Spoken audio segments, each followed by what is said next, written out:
Been a while since we let a guy wearing one of these tell us all what to do. Yes, it's true, the kings used to run some things. Starting random wars, executing their enemies, finding a wife, or two, or six, and then dying of gout sometime in their 40s. That's because of the Enlightenment, that time when civilization realized power comes from the people. And a few centuries of wars later, and now democracies run the majority of countries around the world. Most of them elect representatives, but those politicians only hold power because we give it to them. So why are companies still run by CEOs who aren't so different from the kings of old, except that they wear a suit or a hoodie instead of one of these? Lots of people are asking that same question, and they think they've found the tool to make their dreams a reality.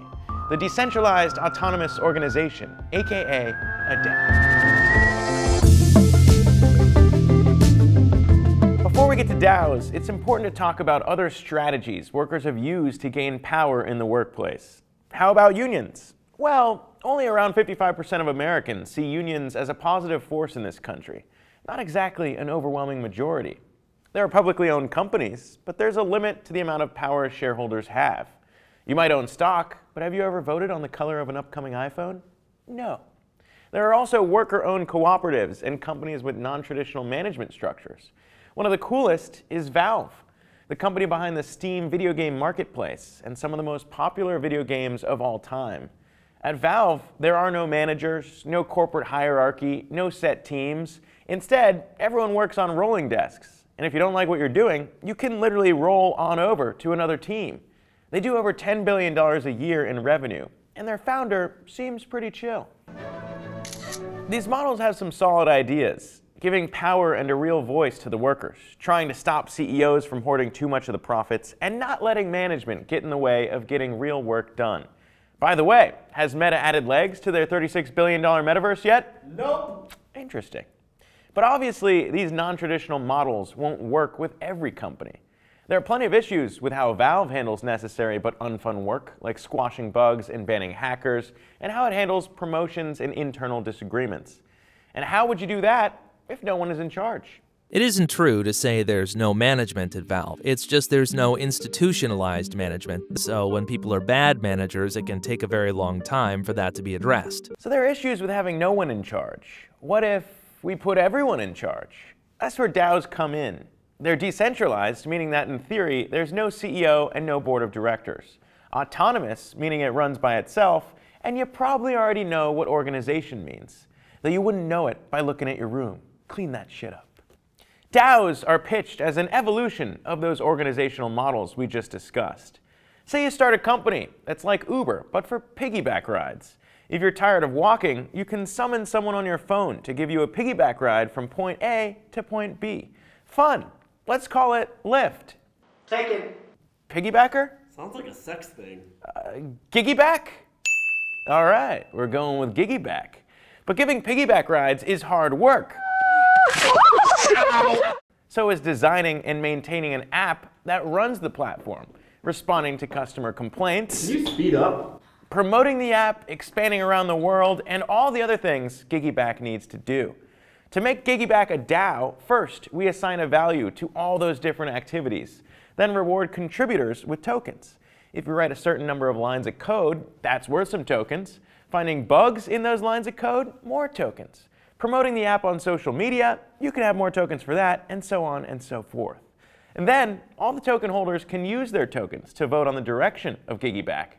Like maybe we want to change the name at some point, or expand into other forms of transport, like shoulder rides. Or if Giggyback takes off, you can sell your tokens and profit way more than if you'd just been paid a salary. Investors can buy tokens and actually have a say in how the company they bought into is run. Sounds a bit utopian, right? Well, there are some real organizations that are run that way. And it's time to admit something.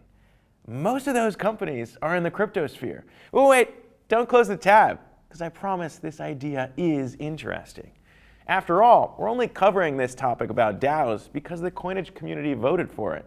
Yes, we are also a decentralized autonomous organization. Alongside us, there are many prominent DAOs in crypto. Uniswap, one of the most popular ways to trade one crypto for another, is currently the biggest. Then there are DAOs for protocols, DAOs for social communities, even special purpose DAOs built to accomplish something specific, like Constitution DAO, which made headlines for trying to buy a copy of the US Constitution. Get in, loser.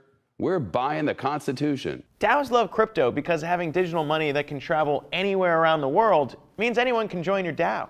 More importantly, crypto's transparency also means DAO members can see how many tokens everyone's getting, they can monitor who's voting for what, and can buy and sell their tokens with ease. But not every DAO has lived up to the ideal of what DAOs can be. Some have faced criticism for appearing democratic while really keeping all the power centralized in a small group of developers and investors. And small token holders might also be overwhelmed by a large number of votes, especially if they belong to multiple DAOs.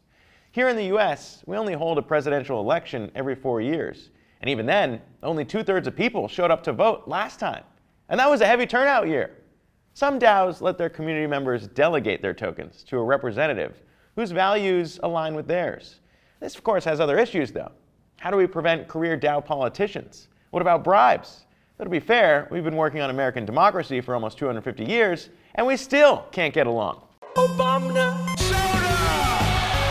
There's also the issue of making sure your DAO is legally compliant. After all, if a DAO is sued, it's still not entirely clear who's responsible.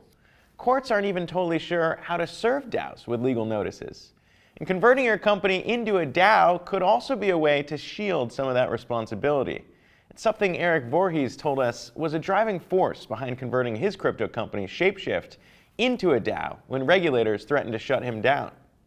It wasn't that we got around the rules, we just structured ourselves in such a way that they didn't apply. I think a lot of people that are entrepreneurs in the crypto ecosystem are trying to figure out those struggles for themselves as well.